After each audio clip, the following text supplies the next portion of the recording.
مكتب أعمار المساجد في مؤسسة الشؤون الدينية بالرقة إبراهيم عويس.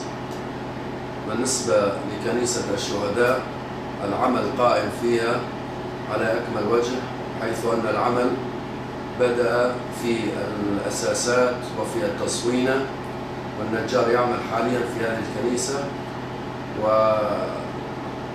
وتكاليف هذه الكنيسة ومن تبنى أعمارها هي مكرمة من مجلس الرقة المدني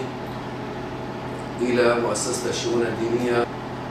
والعمل قائم على أكمل وجه ولله الحمد. وبالنسبة لنا كمكتب أعمار المساجد كل يوم نقوم بالاطلاع على هذا العمل ومتابعة العمل والإشراف عليه بشكل يومي ودائم ولله الحمد. أما بالنسبة للكنيسة وللمساجد دمرت بأيادي الإرهابيين وبسبب الإرهابيين الذين كانوا متواجدين في هذه المحافظة الطيبة، وهم الدواعش، بفضل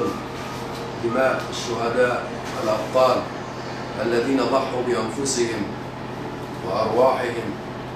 تم والحمد لله تحرير هذه المحافظة، وستبنى الكنيسة أفضل مما كانت عليه بإذن الله تعالى عن قريب، والعمل مستمر فيها، وإن شاء الله مدة زمنية قصيرة وينتهي العمل. فللكنيسة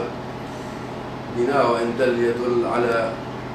التآخي بين المسلمين والمسيحيين والعيش المشترك بينهم الذي كان وما زال منذ العصور القديمة،